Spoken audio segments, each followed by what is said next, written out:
আমি সময় মতো পৌঁছানোর চেষ্টা করছি। তারা ইংরেজি শেখার চেষ্টা করছে। আমি তোমাকে বোঝার চেষ্টা করছি। এই যে কেউ কোনো কিছু করার চেষ্টা করছে বা কেউ কোনো কিছু করতে চেষ্টা করছে, করবে বা চেষ্টা করছে, এই ধরনের কথাবার্তাগুলোই আজকে আমরা ইংরেজিতে বলা শিখব। তো এই ধরনের কথাবার্তাগুলো ইংরেজিতে বলার জন্য আমরা ব্যবহার করব trying to এবং trying to এর পরে verb এর present form মানে verb এর V1 রাইট? তাহলে আমি তোমাকে বুঝতে চেষ্টা করছি। আমি তোমাকে বুঝতে চেষ্টা করছি। হ্যাঁ? তাহলে কি হবে? তবে এই trying to এর আগে am, is, are লিখতে হবে। হ্যাঁ? এটা সাবজেক্ট অনুযায়ী am, is, are লিখতে হবে trying to এর আগে। তাহলে আমি তোমাকে বুঝতে চেষ্টা করছি। আমরা লিখে ফেলি I am trying trying to এর পরে কি?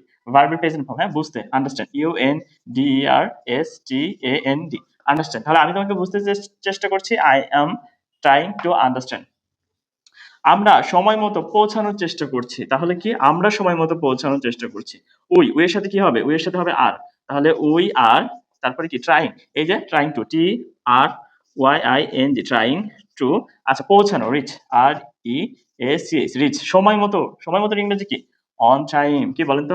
On time time. তাহলে we are trying to reach on time. আমরা সময় মতো পৌঁছানোর চেষ্টা করছি। এই যে কেউ কোনো কিছু করার চেষ্টা করছে। আমি সমস্যাটির সমাধান করার চেষ্টা করছি। তাহলে কে চেষ্টা করছে? আমি। তাহলে I এর সাথে am যাবে।